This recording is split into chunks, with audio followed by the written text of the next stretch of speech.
नेपालमा आज थप 3075 जनामा कोरोना संक्रमण पुष्टि।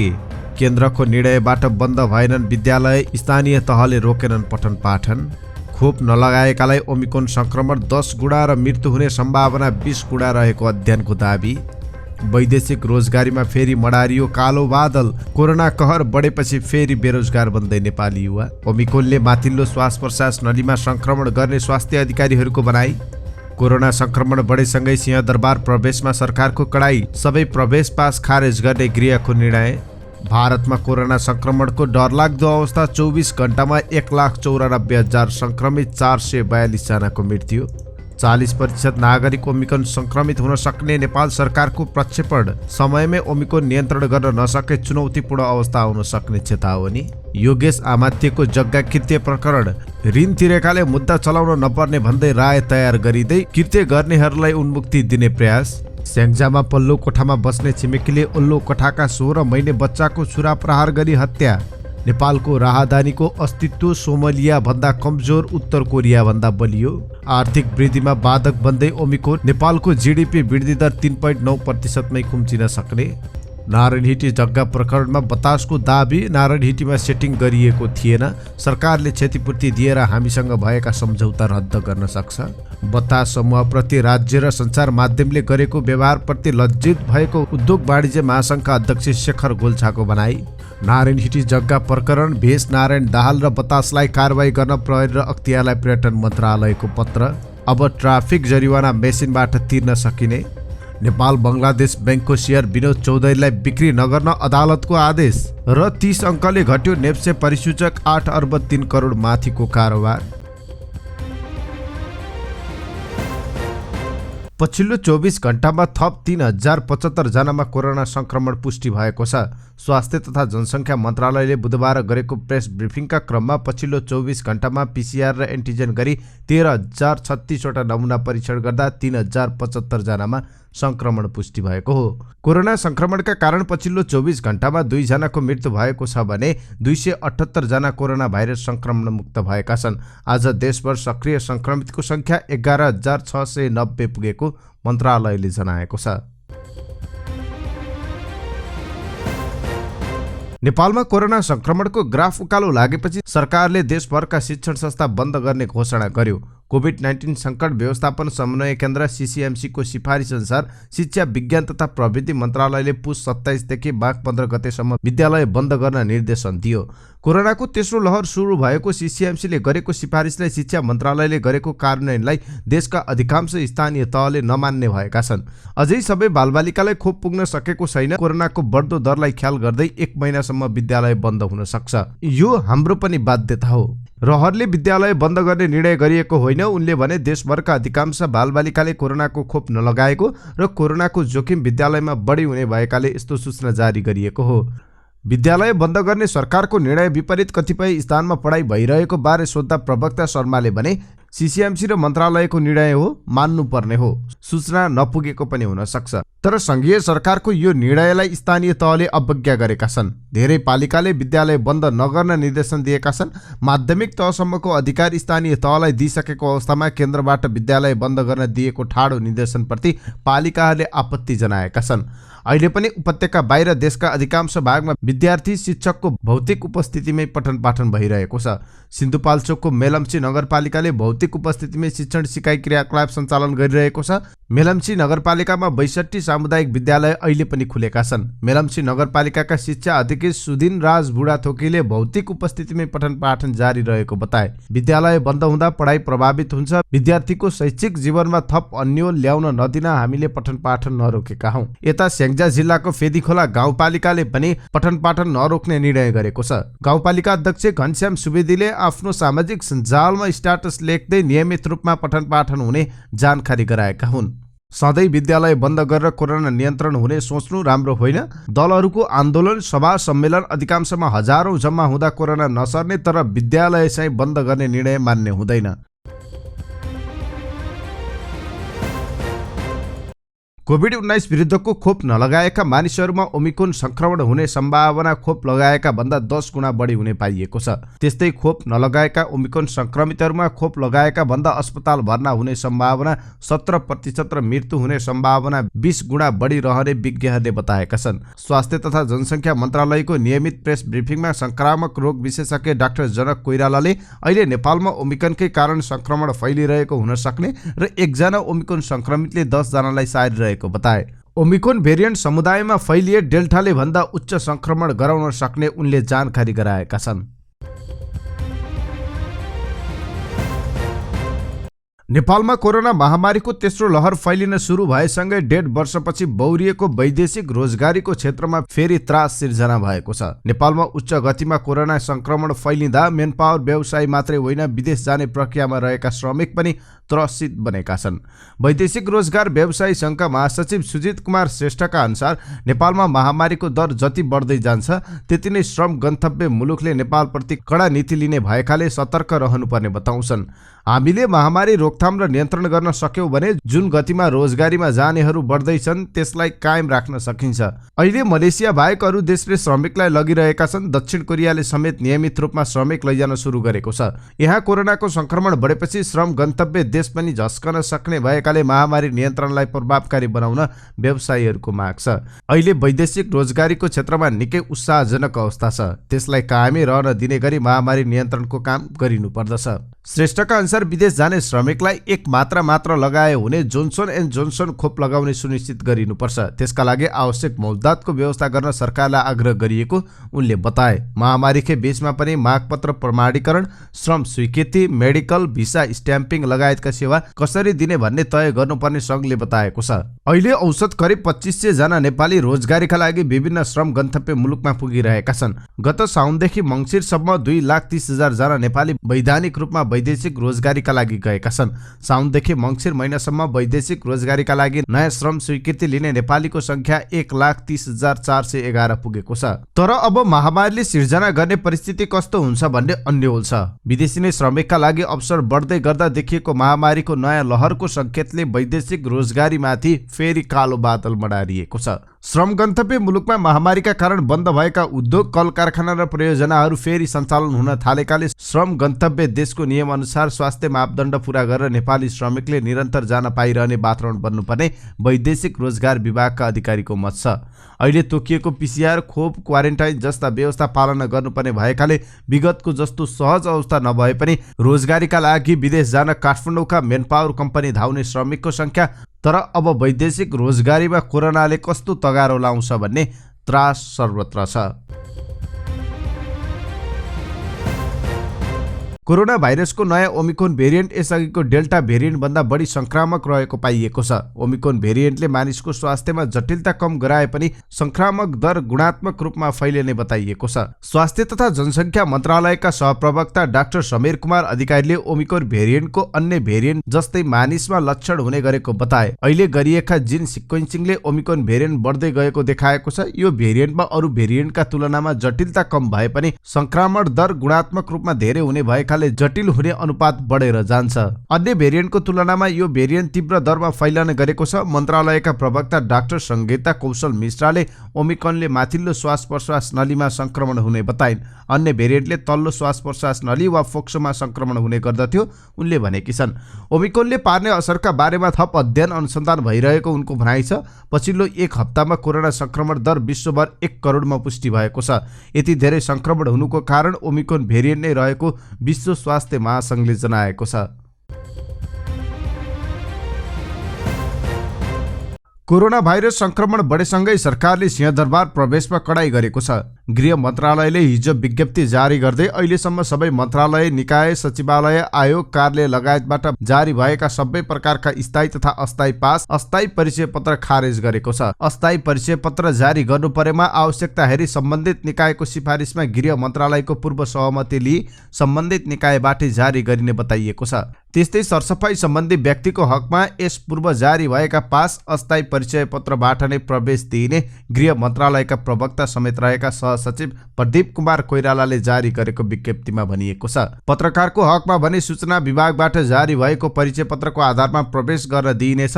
सिंहदरबारभित्र सञ्चालनमा भएका समेरा गृहको हकमा बिहिबार 1 दिनका लागि पूर्व जारी भएका पास अस्थायी परिचय पत्रबाट नै प्रवेश दिने शुक्रबारदेखि नयाँ परिचय पत्र जारी गर्नुपर्नेछ। गृह मन्त्रालयबाट सहमति प्राप्त गर्नका लागि मन्त्रालयमा सम्पर्क गर्नुपर्नेछ। कोभिड-19 ओमिक्रोन भेरिएन्टको संक्रमणको जोखिमलाई मध्यनजर गरी सिंहदरबार परिसरभित्र प्रवेश गर्न कडाई गरिएको मन्त्रालयले जनाएको छ। छिमेकी राष्ट्र भारतमा लगातार कोरोना संक्रमण बढ्दो छ। स्वास्थ्य मन्त्रालयको पछिल्लो विवरण अनुसार गत 24 घण्टामा मात्रै 1,94,000 जनामा कोरोना संक्रमण पुष्टि भएको छ। त्यसैगरी 442 जनाको मृत्यु भएको छ। मंगलबार 1,69,000 जनामा संक्रमण पुष्टि भएको थियो भने 277 जनाको मृत्यु भएको थियो। भारतको राजधानी दिल्लीमा प्रत्येक 4 व्यक्तिमध्ये 1 जनामा संक्रमण पुष्टि भएको भारतीय मिडियाले जनाएका छन्। दिल्लीमा 23 जनाको मृत्यु भएको छ, जुन पछिल्लो 8 महिना यताकै सबैभन्दा धेरै हो। सरकारले कोरोना भाइरस कोभिड-19 संक्रमितको संख्या तीव्र गतिमा बढे पनि महामारीको तेस्रो लहर सुरु भएको स्वीकार गरेको छैन। यद्यपि स्वास्थ्य मन्त्रालयले ओमिक्रोन भेरिएन्ट तीव्र गतिमा फैलन सक्ने आकलन गरेको छ। ओमिक्रोनबाट 40% नागरिक संक्रमित हुन सक्ने अनुमान सहित त्यही आधारमा स्वास्थ्यका पूर्वाधार तयारी अवस्थामा राखेको मन्त्रालयका एक उच्च अधिकारीले बताए। स्वास्थ्य मन्त्रालयका सहप्रवक्ता डाक्टर समीर कुमार अधिकारीले पनि अझै संक्रमितको संख्या तीव्र गतिमा बढ्न सक्ने बताए। नेपालमा हालसम्म 27 जनामा कोभिड-19 को ओमिक्रोन भेरिएन्ट पुष्टि भइसकेको छ। यद्यपि सातायता भेटिएका संक्रमितमध्ये धेरैलाई डेल्टा भेरिएन्ट पुष्टि भएको उनको भनाइ छ। संक्रमितमध्ये धेरैजनामा डेल्टा भेरिएन्ट पुष्टि भए पनि छिमेकी राष्ट्र भारतमा ओमिक्रोन भेरिएन्ट पुष्टि भइरहेकाले संक्रमण फैलने जोखिम उच्च रहेको स्वास्थ्य मन्त्रालयको भनाइ छ।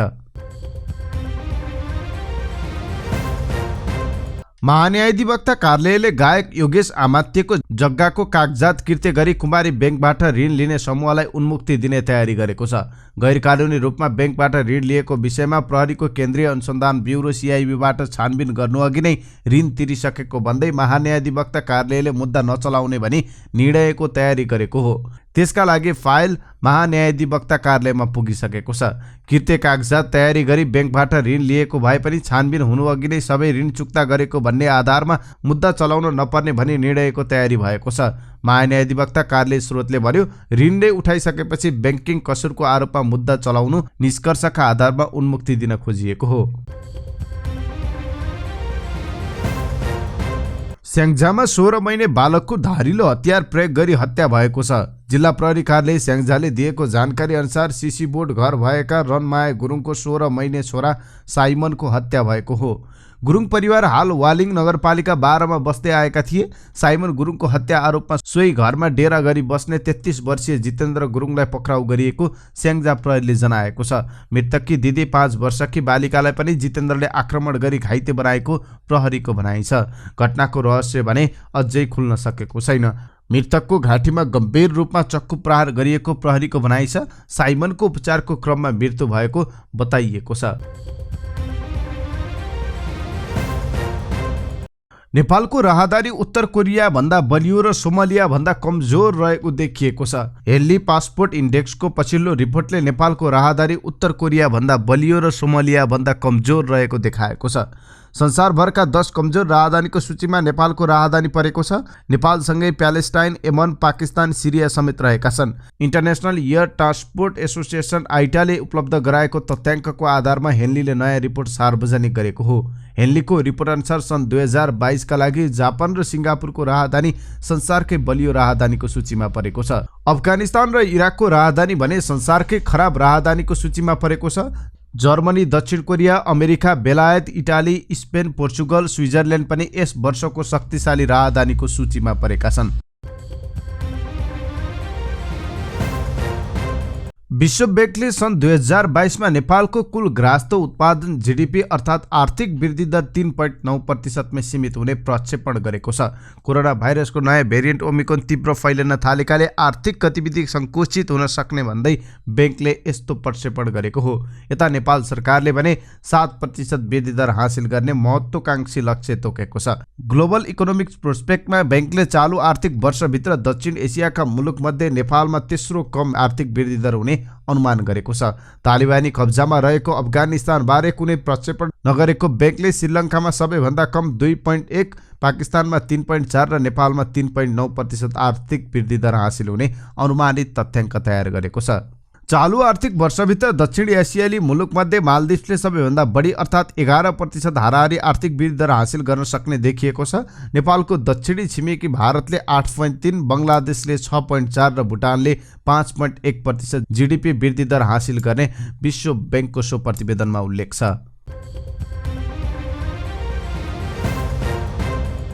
नारायणहिटी दरबार सङ्ग्रहालयभित्र क्याफे सञ्चालनको ठेक्का प्रक्रियाको विषयलाई लिएर विवादमा तानिएको बतास अर्गनाइजेसनले आफूले कुनै दबाव वा प्रभावका आधारमा ठेक्का नपाएको दाबी गरेको छ।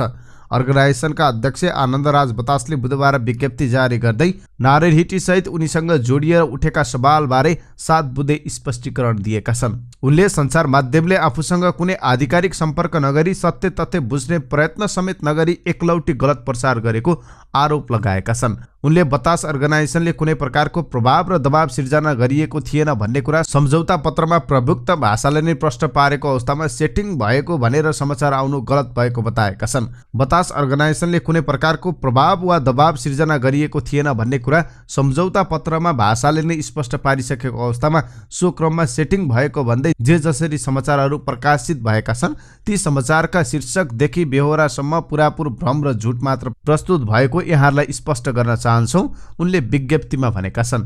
बतासले 2077 को असोज 15 गते म्याद थपसहित प्रकाशित भएको बोलपत्र बमोजिम 4 वटा कम्पनीको प्रतिस्पर्धाबाट छनौट भएर 18 पुसमा सम्झौता भएको जनाएको छ। मासिक 2,21,618 रुपियाँ भाडा तिर्ने गरी बीपीएस लिजिङ एन्ड म्यानेजमेन्ट र नारायणहिटी दरबार सङ्ग्रहालय बीच 2077 साल पुस 17 गते सम्झौता भएको हो।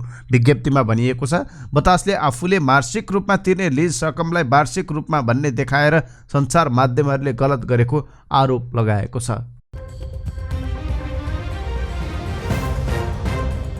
बतास समूहलाई राज्य र सञ्चार माध्यमले मानमर्दन गरेको प्रति आफू लज्जित भएको नेपाल उद्योग वाणिज्य महासङ्घका अध्यक्ष शेखर गोल्छाले बताएका छन्। महानगर इकोनोमिक मिडिया सोसाइटीका पदाधिकारीहरूको भेटमा उनले यस्तो बताएका हुन्। उनले भने मेहनत गरेर तल्लो स्तरबाट उठ्दै गरेको एकजना उद्यमीलाई यो हदसम्म मूलधारका सञ्चार माध्यम र राज्यले लखेटेको देख्दा यो देशमा व्यापार गर्नु अपराध हो जस्तो गरेर चरित्र गरेका छन्। यो देखेर मेरो अनुहार रातो भएको छ र लाज लागेको छ। मेहनत गरेर तल्लो स्तरबाट उठ्न लागेका कसैलाई पनि माथि उठ्न लाग्दा नेपाली समाजले स्वीकार्न नसक्नु चिन्ताको विषय भएको उनले बताए। उनले भने नेपालमा सानो स्तरमा मात्रै व्यापार व्यवसाय गर्नेलाई ठिक छ, तर अलि ठुलो स्तरमा व्यापार गर्छु र देशको आर्थिक गतिविधिमा सहयोग गर्छु भन्नेहरूलाई नेपालका सबै क्षेत्रले लखेट्ने प्रवृत्ति डरलाग्दो हुँदै गएको बताए। बतासले सरकारी पक्षले जारी गरेको बोलपत्र भर्दा नियम पुर्याएको छ कि छैन भनेर हेर्ने निकायले नहेर्ने अनि बोलपत्र निष्कासन गर्ने निकायले गरेको गल्तीको सजाय बोलपत्र भर्नेले खेप्नुपर्ने भन्दै प्रति प्रश्न गरेका छन्।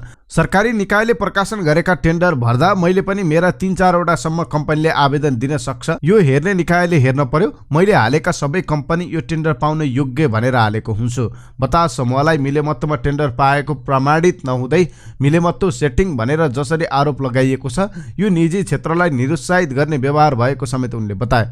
उनले भने कुनै पनि उद्यमीलाई सेटिङमा काम गर्यो भनेर भन्नलाई सेटिङ गरेको प्रमाण पेश गर्न पर्यो, नत्र सेटिङमा काम गर्यो भनेर कसैको मान मर्दन गर्न पाइँदैन। नारायणहिटी सङ्ग्रहालयका निवर्तमान कार्यकारी निर्देशक सहित संलग्नहरूलाई सार्वजनिक सम्पदा विरुद्धको कसुरवार कारबाही गर्न संस्कृति पर्यटन तथा नागरिक उड्डयन मन्त्रालयले बुधबार प्रहरी प्रधान कार्यालयलाई पत्र पठाएको छ। मन्त्रालयका प्रवक्ता डाक्टर टेकराज पाण्डेका अनुसार नारायणहिटी दरबार संग्रहालय परिसरमा क्यान्टिन क्याफ्टेरिया सञ्चालन सम्बन्धी अध्ययन तथा छानबिन प्रतिवेदन सहित मन्त्रालयले निवर्तमान कार्यकारी निर्देशक भेष नारायण दाहाल र बतास समूहको बी म्यानेजमेन्टका सञ्चालकलाई मुलुकी अपराध संहिता 2074 को दफा 147 अनुसार कारबाहीका लागि लेखी पठाएको हो। यस संहिताले राष्ट्रिय तथा सार्वजनिक सम्पदा पूर्व स्वीकृति बिना अतिक्रमण भोगचलन गर्न नपाइने भनेको छ। यो कसुर प्रमाणित भएमा कसुर गर्ने वा गराउने व्यक्तिलाई 3 वर्षसम्म कैद वा 30,000 रुपियाँ जरिवाना गर्न वा दुवै सजाय गर्न सक्ने भनेको छ। मन्त्रालयले प्रहरीलाई निवर्तमान कार्यकारी निर्देशक दाहालले सार्वजनिक सम्पत्तिको संरक्षण सम्वर्धन गर्न नसकेकाले कारबाही गर्न पत्र लेखेको मन्त्रालयका एक उपसचिवले बताए। उनका अनुसार उक्त पत्रमा दाहालले सरकारले दिएको जिम्मेवारी कुशलतापूर्वक निर्वाह गर्न नसकेको, बी म्यानेजमेन्टले गरेको अतिक्रमण रोक्न नसकेको उल्लेख गरिएको छ। यसलाई भ्रष्टाचार जन्य क्रियाकलाप भएकाले आवश्यक कारबाहीका लागि अख्तियार दुरुपयोग अनुसन्धान आयोगलाई पनि लेखी पठाएको छ। उनका अनुसार मंगलबार पर्यटन मन्त्री प्रेम आलेले प्रहरी र अख्तियारलाई कारबाहीका लागि लेखी पठाउने निर्णय मंगलबार दिउँसो गरेर बेलुकी कञ्चनपुरको माझगाउँ विमानस्थल स्तर उन्नति कार्यक्रमका लागि धनगढीतर्फ लागेका थिए। व्यापारी घराना बतास समूहसँग मिलेमत्तोमा क्याफे सञ्चालनको सम्झौता गरेको सहसचिव स्तरीय छानबिन समितिबाट देखिएपछि मंगलबार नारायणहिटी दरबार संग्रहालयका प्रमुख कार्यकारी अधिकृत भेष नारायण दाहालले पदबाट राजीनामा दिएका छन्। ट्राफिक नियम उल्लङ्घन गरे बापतको जरिवाना अब मेसिनबाटै तिर्न सकिने भएको छ। ट्राफिक नियम उल्लङ्घन गरे बापत चालकहरूले तिर्नुपर्ने जरिवाना रकम प्रभु पेको क्रियाक्स मेसिन मार्फत तिर्न सकिने महानगरीय ट्राफिक महाशाखाले जनाएको छ।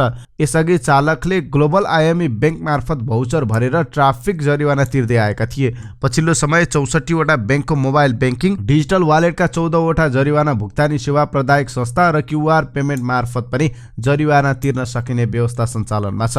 बुधबार आयोजित कार्यक्रममा ट्राफिक प्रहरी महाशाखाका प्रहरी वरिष्ठ उपरीक्षक रमेश राज जोशी र प्रभु पेका अध्यक्ष कुसुम लामाले संयुक्त रूपमा नगद पैसा हालेर ट्राफिक जरिवाना तिर्न सकिने प्रविधि प्रभु पेको क्रिअक्स मेसिन उद्घाटन गरेका छन्। एसएसपी जोशीले ट्राफिक सेवालाई थप प्रविधिमैती बनाउँदै आम सेवाग्राहीलाई ट्राफिक जरिवाना तिर्न सरल र सहज होस् भन्ने उद्देश्यले यो मेसिनको जडान गरेको बताए।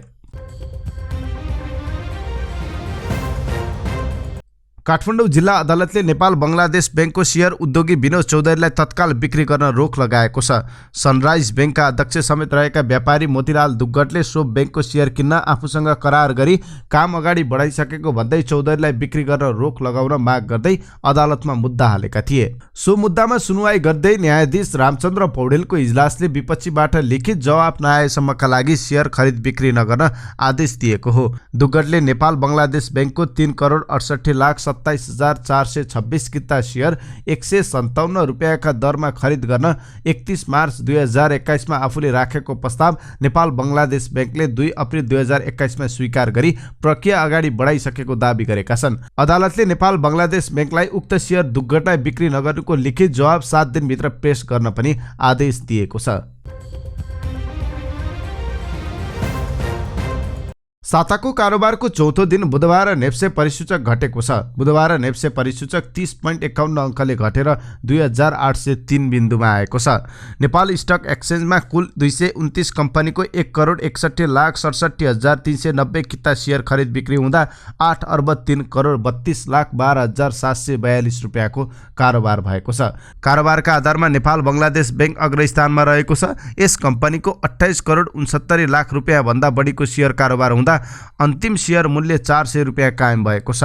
त्यसपछि क्रमशः hydro electricity investment and development र अपी पावर कम्पनीको कारोबार भएको छ। बुधबार बढेको शेयर बजारमा 4 कम्पनीको शेयर मूल्यमा सर्किट लागेको छ। Corporate development bank, Nepal infrastructure bank, Narayani development bank र मध्य भोटेकोशी जलविद्युतको शेयरमा सर्किट लागेको छ।